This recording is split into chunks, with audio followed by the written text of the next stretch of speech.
I once lived in a village called Hajipura. Just outside the village stood an old, abandoned house. No one ever went near it. People believed it was haunted.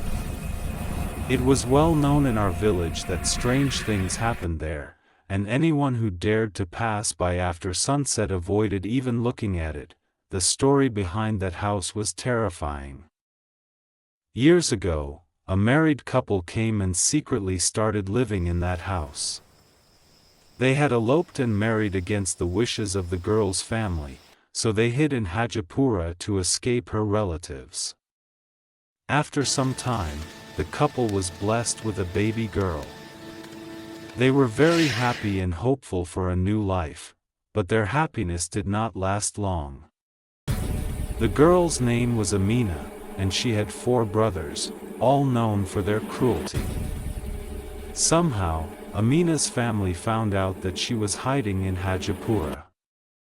One night, her brothers came to that house. What they did was beyond human cruelty. They brutally murdered Amina, her husband, and their infant daughter. After killing them, they burned their bodies and set the house on fire. The remains were buried secretly, and from that day on, the house was left abandoned. No one ever lived there again. After some time, people started hearing strange sounds coming from that house at night, sometimes the sound of crying, sometimes screaming, sometimes laughter, sometimes the voice of a woman, and sometimes of a man. Fear spread throughout the village. People stopped passing near that house altogether. Then something even more horrifying happened. One of Amina's brothers became possessed by an unseen force. Villagers reported that he would throw stones at himself again and again until his body was badly injured. Only then would he feel calm. One day, he injured himself so severely that he died. The second brother met an even more painful fate. One night, outside his house, he was attacked so brutally that his body was torn into 2 pieces. Witnesses said his body parts were thrown into the air and fell into a nearby canal. His body was never recovered. 2 brothers were still alive, but they lived in constant fear. When I learned about this story, curiosity consumed me. I wanted to know the truth. I wanted to see that house myself. I asked one of my village friends to come with me, but he refused immediately, swearing never to go near that place. I had grown up in the city and didn't believe easily in such things. Still, I needed someone brave. So I contacted my college friend Amir.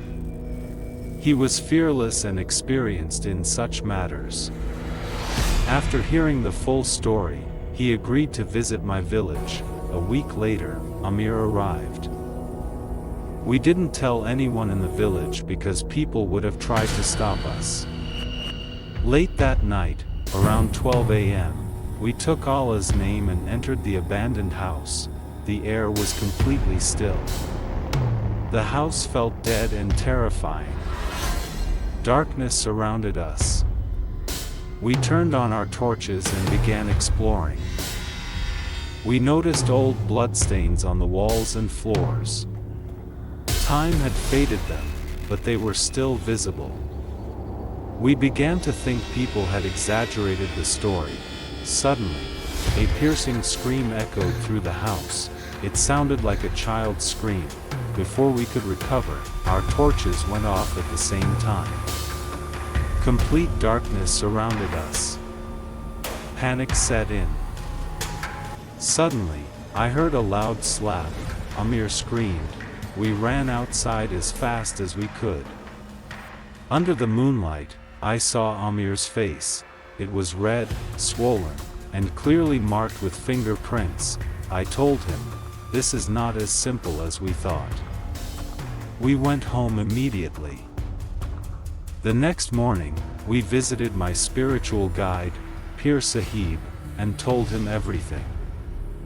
He looked at Amir's face and said, "You should thank Allah that you returned alive. Do not ever go back there." The spirit that slapped him tried to kill him. Life and death are in Allah's hands, that is why he survived. But don't test fate again. That spirit clearly has deep hatred. Amir was terrified. That same day, he returned to the city. I was determined to uncover the truth. That night, alone, I waited until midnight and secretly left my house. I stood in front of the haunted house once again. I began reciting Quranic verses and entered. As I recited louder, a voice echoed, "Why have you come here? Leave, or you will be killed." I raised my voice and continued reciting. Suddenly, a woman's voice cried, "For the sake of Allah, leave us alone. The world has already wronged us enough." I replied, "I want to know your story. Maybe I can help you get justice." Then a man's voice said, "What justice can you give? You brought the son of our killer with you.